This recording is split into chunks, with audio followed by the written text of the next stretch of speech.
जय हिंद दोस्तों, वंदे मातरम। शिवसेना की सरकार या यूं कहें महाविकास अघाड़ी जब तक की सत्ता में थी, जिसके कि सीएम उद्धव ठाकरे थे, तब तक जितना कि उद्धव ठाकरे नहीं बोलते थे उससे ज़्यादा संजय राउत की आवाज़ सुनने को मिलती थी। संजय राउत अपने बयानों में कई बार ऐसी बातें कह जाते थे जिसमें कि उनकी सरकार की किरकिरी भी होती थी। इसमें कई बार तो गाली गलौज जैसे शब्द भी शामिल थे। हालांकि अब उनकी सरकार गिर चुकी है, शिवसेना भी दो फाड़ हो चुकी है और समझ में नहीं आ रहा है कि आखिर असली शिवसेना कौन है। लेकिन यहाँ पर एक सबसे बड़ी बात यह भी है कि संजय राउत को एक सानी मिलता जा रहा है, मतलब एक प्रतिद्वंदी मिलता जा रहा है, और इस प्रतिद्वंदी का नाम है महुआ मोइत्रा। जिस तरह से अभी काली डॉक्यूमेंट्री को लेकर जो कंट्रोवर्सी हुई थी, उसके ऊपर जिस तरह से बयानबाजियां हुई, उसमें महुआ मोइत्रा ने जो तर्क तर्क दिए, वो कहीं ना कहीं लोगों को ऐसा लगा कि यार ये तो कुछ ज़रूरत से ज़्यादा ही हो रहा है, और बेमतलब की बातें भी वहाँ पर कई सारी थी। तो ऐसे में अब क्यों टीएमसी की सांसद महुआ मोइत्रा का कंपैरिजन संजय राउत से हो रहा है, इसी बारे में हम बात करने वाले हैं इस वीडियो में। तमाम राजनीतिक विश्लेषकों ने माना था कि महाराष्ट्र में उपजे सियासी संकट के पीछे शिवसेना के सांसद और प्रवक्ता संजय राउत के बयान और सत्ता पाने के लिए अपनाई गई रणनीतियां अहम वजह थी। संभावना जता जा रही थी कि अगर शिवसेना के नेता एकनाथ शिंदे के नेतृत्व में बगावत करने वाले विधायकों के खिलाफ संजय राउत आक्रामक बयान न देते तो मामला सुलझाया जा सकता था। आसान शब्दों में कहा जाए तो आज जिस तरह से शिवसेना के टूटने की कंडीशन बन चुकी है, कम से कम उस कंडीशन से तो उसको बचाया ही जा सकता था, क्योंकि आखिरी समय तक शिवसेना के बागी विधायक यही कहते रहे कि शिवसेना प्रमुख उद्धव ठाकरे ही हमारे नेता हैं। खैर, ये तो बात हुई संजय राउत की, लेकिन लीना माणी मेकलई की फिल्म काली के आपत्तिजनक पोस्टर पर समर्थन करने वाली तृणमूल कांग्रेस सांसद महुआ मोइत्रा भी अब तृणमूल कांग्रेस की संजय राउत बनने की ओर बढ़ चली। इसी बारे में हम लोग बात कर रहे हैं। दरअसल इंडिया टुडे कॉन्क्लेव ईस्ट 2022 में शिरकत करने आई महुआ मोइत्रा ने लीना माणी मेकलई की फिल्म काली के पोस्टर को लेकर सवाल पूछा गया, जिस पर महुआ मोइत्रा ने कहा कि उनके लिए काली मांस खाने वाली, शराब पीने वाली देवी है। इस बयान पर विवाद होने के बाद महुआ मोइत्रा की टिप्पणी से उनकी ही पार्टी टीएमसी ने भी पल्ला झाड़ लिया। इसके जवाब में महुआ मोइत्रा ने टीएमसी को ट्विटर पर अनफॉलो कर अपना गुस्सा जाहिर किया। हालांकि महुआ अभी भी ममता बनर्जी को फॉलो कर रही हैं, लेकिन काली पोस्टर विवाद बढ़ने के बाद से ही महुआ मोइत्रा का अपने बयानों पर नियंत्रण चला गया है। वो अब लीना माणी मेकलई की तरह खुद का भांडा फोड़ने के लिए उतारू हो चुकी हैं। काली पोस्टर विवाद में के बढ़ने के बाद महुआ मोइत्रा को ट्रोल किया जाने लगा, जिसके जवाब में महुआ ने ट्वीट किया कि आप सभी संघियों के लिए झूठ बोलने से आप अच्छे हिंदू नहीं बनेंगे। मैंने कभी किसी फिल्म या पोस्ट का समर्थन नहीं किया और ना ही धूम्रपान शब्द का जिक्र किया। मेरा सुझाव है कि आप मेरी माँ काली के तारापीठ में जाकर देखें कि भोग के तौर पर क्या भोजन है और पेय चढ़ाया जाता है।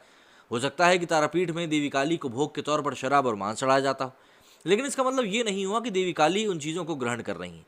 खैर, अपने ट्वीट में महुआ मोइत्रा ने संघियों मतलब कि आरएसएस के समर्थकों को निशाने पर लिया, लेकिन महुआ मोइत्रा इस बात से इनकार नहीं कर सकती कि उनकी प्रतिक्रिया लीना माणी मेकलई की फिल्म के विवादित पोस्टर से जुड़े सवाल पर ही थी। खैर, महुआ मोइत्रा ने अपने बयान का बचाव करने के लिए फिर से तर्क गढ़ा। उन्होंने एक और ट्वीट करते हुए कहा कि मैं ऐसे भारत में नहीं रहना चाहती जहां मुझे अपने धर्म के बारे में बोलने की आज़ादी नहीं हो। ऐसे में भारत में मैं नहीं रहना चाहती हूं जहां हिंदू धर्म के बारे में भाजपा की एकात्मक पितृसत्तात्मक ब्राह्मणवादी विचार आगे बढ़ेंगे और बाकी के लोग धर्म के इर्द गिर्द घूमेंगे।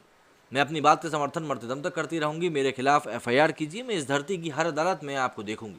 खैर, भारत में सभी को बोलने की आज़ादी है, लेकिन महुआ मोइत्रा ये भूल गई कि बोलने की आज़ादी की भी एक सीमा होती है, क्योंकि वामपंथी विचारधारा से उपजी सेक्युलर और लिबरल सोच हिंदुत्व विरोध पर ही आकर रुक जाती है और उसके आगे बढ़ नहीं पाती। लेकिन महुआ मोइत्रा उस टीएमसी की नेता है जो अपने अल्ट्रा सेक्युलरिज्म के लिए मशहूर है। आसान शब्दों में कहा जाए तो हिंदुत्व को कटघरे में खड़ा करने और अपने मुस्लिम वोट बैंक को बचाने के लिए टीएमसी के नेता किसी भी हद तक जा सकते हैं। देवी काली को लेकर दिए गए विवादित बयान के बचाव में महुआ मोइत्रा खुलकर भाजपा को संघ की विचारधारा का विरोध कर रही है। हालांकि वो लोगों को समझाने में नाकामयाब ही रही है कि उनका बयान के लिए संघ और भाजपा किस तरह से दोषी हो सकते हैं। दरअसल महुआ मोइत्रा के साथ समस्या केवल इतनी है कि वो वामपंथी विचारधारा के हिंदुत्व विरोधी एजेंडा के उस अल्ट्रा रूप को पा चुकी हैं जो उन्हें अपने विचारों के लिए भी दक्षिणपंथी विचारधारा को दोषी ठहराने का अधिकार दे देता है। खैर, ये बात तो तय है कि महुआ मोइत्रा देवी काली पर विवादित बयान देने के बाद उसके बचाव में और भी कई विवादों को जन्म देंगी, क्योंकि उन्होंने खुद ही कहा है कि वे अपनी बात का मरते दम तक बचाव करेंगी। लेकिन इस बचाव का नुकसान निश्चित रूप से टीएमसी को भुगतना पड़ेगा। अगर ये काली पोस्टर विवाद ज़्यादा लंबा खिंचता है तो ये महुआ मोइत्रा और टीएमसी दोनों के लिए ही एक बड़ा सियासी झटका बन सकता है, क्योंकि भले ही पश्चिम बंगाल का हिंदू समाज बुद्धिजीविता के मामले में भारत के नागरिकों से बहुत आगे हो, लेकिन बुद्धिजीविता में अगर वामपंथ के हिंदुत्व विरोधी एजेंडे का मिश्रण ना हो तो वो कभी ये नहीं सिखाती है कि अपने धर्म की परंपराओं या देवी देवताओं का अपमान किया जाए।